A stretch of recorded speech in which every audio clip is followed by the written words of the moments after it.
Hey everybody, welcome back to another video. Today I'm so excited because I am doing one of my favorite things, or hopefully getting the outcome of one of my favorite things. It's kombucha, or what we lovingly call in this house is Boochie Juice. There's only 3 things that me and my husband share equally in this house, and one of them is kombucha. I have tried to make kombucha before, and it didn't go so well. So I'm going to try my second attempt at it. I have watched multiple videos, I've done a lot of research, so hopefully I can get this first fermentation down as well as the second fermentation, and in about 2 to 3 weeks we're going to have hopefully a delicious brew of kombucha. Okay, so a couple things first about kombucha. It might be partially placebo effect, but every time I have kombucha I just feel healthier, I feel better. And part of that could be because it's a fermented food. So in the research that I did, fermented foods actually increase your gut microbiome. So you're ingesting essentially good bacteria and enhancing your digestive and immune system in the process. You hear all the time about how probiotics are really good for you. This is probiotic bacteria. So I will be starting the first fermentation right now. The first fermentation takes about a week to a week and a half. You could probably do it for longer, but everything that I have done my research on does it for 7 to 10 days. So essentially, you have a handful of components.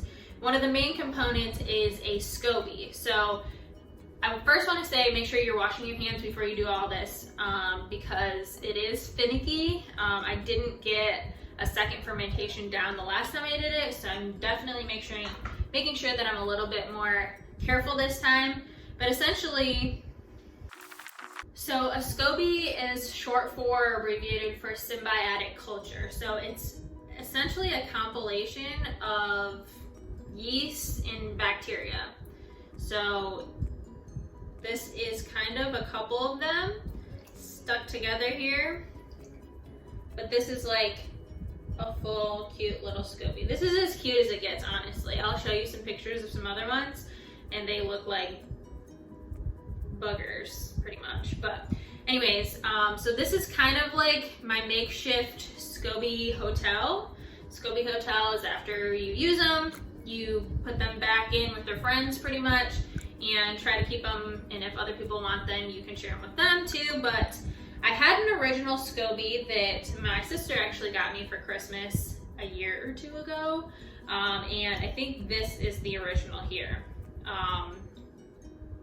So even this one's not doing too bad. I have kept it in a dark area for a year and a half now, and it's stayed pretty healthy. I've fed it organic sugar every once in a while, so I'm really excited to see how this is going to turn out.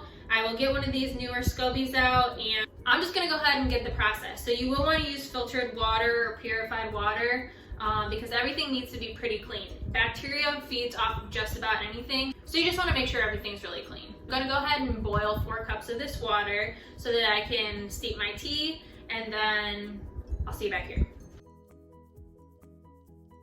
Okay, so while that's boiling, I just want to say I did get my SCOBY off Amazon actually. It came with this glass jar, the netting, instructions, everything that you would need in order to start and make your own kombucha. It was around $25 about a year ago, so I assume it's relatively the same right now. But if you already have a glass vessel, you'll want to use glass, not plastic, because it would mess it up with plastic. But you'll want to use a glass vessel, and if you already have one, then you can just use that and you can just get a SCOBY. It's pretty popular now, so you shouldn't have any issues finding one, but if I find one, I'll link it in the description below as well.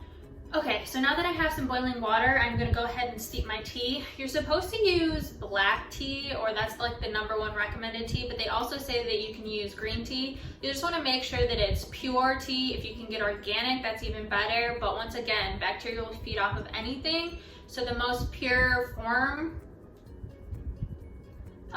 is what you'll wanna use. And for the 4 cups, I'm gonna use 2 to 3 tablespoons. And I'm just gonna let it steep for 10 to 15 minutes.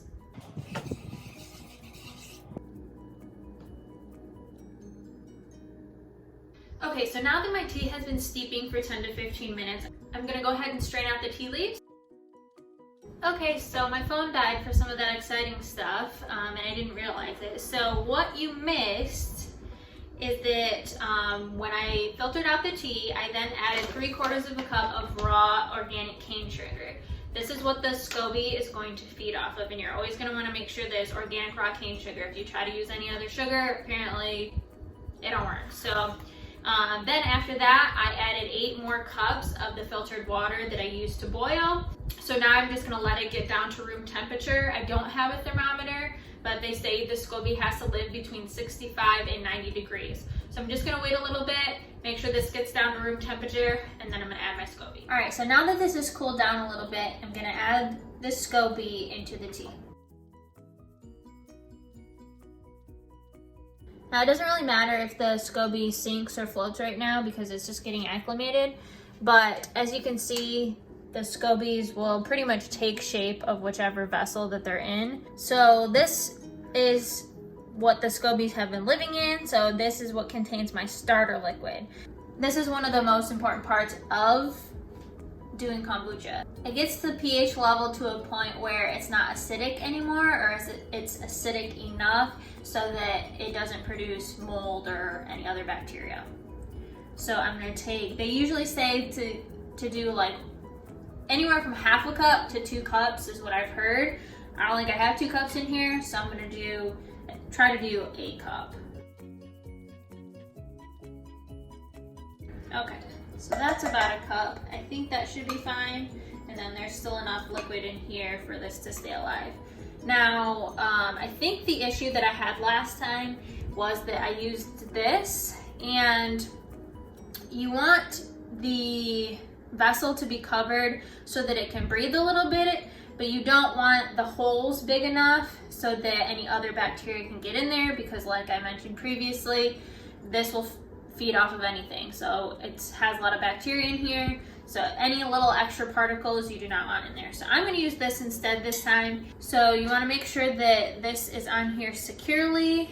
You don't really want to mess with it too much after it's already in place. You want to put this in a dark area because that's where yeast and everything will grow. So I'm going to put this under my cabinet. I'm going to try to leave it alone for 7 to 10 days. I'll probably check on it every couple of days just to make sure that there's not mold growing in it. But I'm going to check on it after 7 to 10 days, and then I'll go into the second fermentation. Okay, so here we are almost a couple weeks later. So I'm taking out my original Scobie as well as the Scobie that formed during the first fermentation. And then I'm also going to take out a couple cups of starter liquid so that the Scobies have something to live in, but also so I can make my next batch. And then you just want to stir your remaining kombucha really well before you go to the flavoring process. Now, as long as it's 100% juice, you can actually just buy juice from the store, but I had some fruits that were about to go bad, so I decided to juice them myself and use that as my flavoring method. Okay, so I have my orange juice here, I have my apple juice here, and I have this cold pressed juice that I got here. It's pineapple, organic pineapple, cucumber, and ginger juice. And then I have a little bit of melon juice here. So I don't know how many of these I'm gonna fill, but we'll see how much it fills up. Okay, so as you can see, I'm using some bottles that I already had saved up for this process. And I didn't film the portion where I put the fruit juice into the bottles, but you're going to want to use about 1/4 cup to 1/3 of a cup for any 12 to 16 ounce bottle in order for the kombucha to have enough sugar to feed off of. And now here you just see me cleaning off the tops of the bottles and making sure that the bottles are secured very tightly so that I can get the most out of the second fermentation process and it gets all extra fizzy. Alright, so here's the true test. It has been just over 2 weeks since I started the initial process of everything, and these have been fermenting the second time for about 5 days. Now, I really like my kombucha super fizzy, and that was the biggest issue that I had the last time that I tried it out, is that it didn't get fizzy, and it's perfectly fine if it doesn't actually. It's still really good for you, it just doesn't have that fizzy aspect to it. So I'm gonna go ahead and see if these turned out to be as fizzy as I want them to be. These three are, you saw me juice some oranges. These two are green apple. These two are pineapple cucumber. And then this last one is some melon. So I'm just gonna test out a couple of these just so they don't lose all the fizz, but I'll go ahead and try this orange one first. And you'll see here that there's a little SCOBY that formed itself, which is perfectly fine, but that usually does happen when you use pulpy type fruits. You can throw like a full fruit chunk in there if you want to ferment as well. All it is that the bacteria is still feeding off of the sugars. So as long as you have something pretty sugary, like a sweeter fruit, then you should be okay. So let's go ahead and see if this is... Ooh, yeah, I guess it's fizzy enough. Oh shit. Okay, so what they do say is if you realize that it is fizzy enough, or once you get this down, I guess more so than anything else, you can put it in the fridge. The fridge will stop the fermentation process, and then it will also allow it to be a little less calm, or a little less fizzy, a lot more calm when you're opening it up. All right, I'm gonna go ahead and try this one because I kind of shook up that other one. I don't know, my hands are wet. Struggle bus. Still super fizzy. Okay, so I did leave these until 5 or 6 days because, like I said, the second fermentation last time didn't really work, and I wanted to make sure it worked, even though it only told me to just keep it this way for 3 to 4 days. So I guess now that I have it down, I'll know that I only need 3 or 4 days in order for the fizziness to take hold. But let's see if we can get this calmed down a second. All right, so this is what it looks like when it finally calms down a little bit. And now for the taste test. It smells very orangey. That's actually really good. It almost tastes like a mimosa actually, which is on the top of my list as well. So I'm really excited about that. I was gonna open up another one of these. I think what I'm gonna do is I'm gonna open up this one just so you can see how differently the bottles react to the second fermentation process. So let's see how this one does.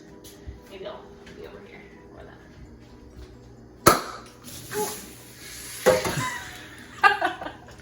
It works. I guess I'm gonna have to do some cleaning after this. So yeah, 3 days is all I need. That's cool. And now I have half my kombucha left. The rest of it is on the window. But yeah, so it worked. I'm still excited about it though because it worked. And last time it did not work, it was so disappointing. But it worked. So now I know I can do it, and now I can have endless amounts of kombucha for literal pennies, because one of these guys will cost you $3 at the store, $2.50 if it's on sale. So I'm super excited that now, honestly, I had a couple oranges that were going bad, I had an apple that was going bad, I had some melon that was about to go bad. So literally, it would have gone to waste anyway. So I literally spent like less than $1 in this whole process. If you're buying your own kombucha or your own SCOBY on your own, you'll spend probably an initial $10, or for a whole kit about $25. But if you make it pretty often, it's definitely the way to go. Okay, so that's the full video for you. I hope you enjoyed this and got maybe a laugh or two in. If you want to come help me clean my kitchen now, that'd be great. But anyways, I will see you in the next video. Let me know which flavor you think that you would like the most down below in the comments. And Please subscribe and give me a thumbs up if you haven't already, and I'll see you next time. Bye. I literally got it underneath the cupboard. Awesome.